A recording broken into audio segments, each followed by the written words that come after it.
অনেক দিন আগেকার কথা। ইংল্যান্ডের এক গ্রামে ম্যানর ফার্ম নামে একটা পশু খামার বা অ্যানিমাল ফার্ম ছিল। এই খামারের মালিক মিস্টার জোন্স ছিলেন একজন অত্যন্ত নিষ্ঠুর মানুষ। তিনি এই পশুদের থেকে ভালোই রোজগার করতেন, কিন্তু সেটা তার নিজের আরাম বিলাসের জন্যই খরচ করতেন। পশুদের ঠিক মতো খেতেও দিতেন না। পশুরা প্রতিদিন ভোরে উঠে কঠোর পরিশ্রম করত, কিন্তু পেত সামান্য খাবার আর অবহেলা। তারা বুঝতে পারত না কেন মানুষ শুধু শাসন করে, খায় আর শেষমেশ তাদের হত্যা করে। এমন অবস্থায় একদিন খামারের সবচেয়ে বয়স্ক বুদ্ধিমান শূকর ওল্ড মেজর একটা গোপন সভা ডাকে। তার চোখে ছিল অভিজ্ঞতার আলো আর কণ্ঠে ছিল বিশ্বাসের জোর। সে বলে, মানুষ আমাদের শত্রু, ওরা শুধু খায় আর শাসন করে। আমাদের নিজেদের জন্য একটা বিপ্লব ঘটাতে হবে, যেখানে সব পশু সমান হবে আর স্বাধীন হবে। সেই রাতে পশুরা স্বপ্ন দেখে এক নতুন পৃথিবীর, নতুন করে ভালো থাকার। কিন্তু কিছুদিন পরেই এই ওল্ড মেজর মারা যায়। তবে তার কথাগুলো থেকে যায় পশুদের মনে, আর এইভাবেই আসে বিপ্লব। একদিন মিস্টার জোন্স অনেক রাতে খেয়ে দিয়ে ফুর্তি করে ঘুমিয়ে পড়ে আর পশুদের খাবার দিতে ভুলে যায়। ক্ষুধার্ত পশুরা আর সহ্য করতে পারে না। তারা একযোগে বিদ্রোহ করে, গর্জে ওঠে, লাথি মারে, দৌড়ে এসে মিস্টার জোন্স আর তার লোকজনদের খামার থেকে তাড়িয়ে দেয়। এইভাবেই ম্যানর ফার্ম হয়ে ওঠে অ্যানিমাল ফার্ম। এই শূকরদের মধ্যে দুটো নেতা ছিল, নেপোলিয়ন আর স্নোবল। তারা নতুন শাসন গঠন করে, কারণ শুয়োরেরাই ছিল সবচেয়ে বুদ্ধিমান। তারা দেয়ালে লিখে দেয় 7টি নিয়ম, যার মূল কথা ছিল সব পশু সমান। এর মধ্যে স্নোবল ছিল স্বপ্নদ্রষ্টা। সে চেয়েছিল খামার উন্নত হোক। সে বিদ্যুৎ তৈরি করার জন্য উইন্ডমিল বানানোর পরিকল্পনা করে। কিন্তু নেপোলিয়ন ছিল ধূর্ত আর শয়তান।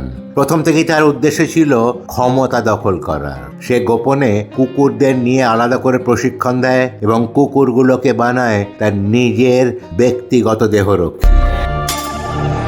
একদিন যখন স্নোবল উইন্ডমিল নিয়ে তার বক্তব্য রাখছিল, তখনই নেপোলিয়নের কুকুররা হঠাৎ তাকে আক্রমণ করে আর খামার থেকে তাড়িয়ে দেয়।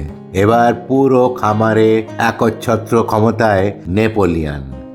শুরু হয় নির্মম অত্যাচার, মানুষের থেকেও আরো অনেক বেশি। সব নিয়ম বদলে যেতে থাকে। এই নেপোলিয়নের মুখপাত্র ছিল একজন চতুর শুয়োর, স্কুইলার। সে প্রতিদিন নতুন মিথ্যে গল্প বানিয়ে পশুদের বোঝাতো সব ঠিক আছে, নেপোলিয়নের সব সিদ্ধান্তই ঠিক। এদিকে বক্সার নামে এক শক্তিশালী ঘোড়া ছিল খামারের সবচেয়ে বিশ্বস্ত ও পরিশ্রমী শ্রমিক। তার নীতি ছিল, আমি আরো কঠোর পরিশ্রম করব। নেতারা নিশ্চয়ই জানে যে কি ঠিক। সে কখনো প্রশ্ন করতো না, শুধু মাথা নিচু করে কাজ করত। কিন্তু যখন সে আহত হয়, তখন নেপোলিয়ন বলে তাকে হাসপাতালে পাঠানো হচ্ছে, কিন্তু বাস্তবে তাকে বিক্রি করে দেওয়া হয় কসাইখানায়। অন্য পশুরা সত্যটা বুঝতে পারে না। তারা শুধু কষ্ট পায় যখন দেখে যে বক্সার আর ফিরছে না।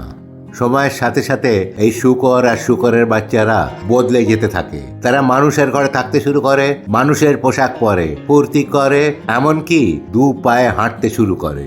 এরপরে সবচেয়ে ভয়ঙ্কর দিন আসে, যখন একদিন পশুরা জানলার ফাঁক দিয়ে দেখে মানুষ আর শুয়োর একসাথে বসে টেবিলে মজা করছে, হাসছে, খেলছে। তাদের চেহারা এতটাই মিলে গেছে যে বোঝাই যাচ্ছে না কে মানুষ আর কে শুয়োর। সব পশু সমান, এই কথাটা এতদিনে মুছে ফেলা হয়ে গেছে। অ্যানিমাল ফার্ম, যেখানে সবাই সমান হওয়ার স্বপ্ন দেখেছিল, সেখানে আজ আর কেউ কথা বলতে পারে না, কেউ প্রতিবাদ করতে পারে না। চেষ্টা করলে তার কণ্ঠ রোধ করা হয়। সেই স্বপ্নের অ্যানিমাল ফার্ম এখন আর নেই। শুধু আছে এক স্বৈরাচারী শাসন, কিছু মিথ্যে আশ্বাস আর হাজারো নির্বাক চোখের করুণ চাহিদা। আজ এই পর্যন্তই। আশা করি ভিডিওটা আপনাদের ভালো লাগবে। ভালো থাকবেন, সুস্থ থাকবেন, আর অবশ্যই সচেতন থাকবেন, সাবধান থাকবেন। আর যদি এই ভিডিওটা ভালো লেগে থাকে, তাহলে প্লিজ সাবস্ক্রাইব, লাইক ও অন্যদের সঙ্গে শেয়ার করবেন। ধন্যবাদ।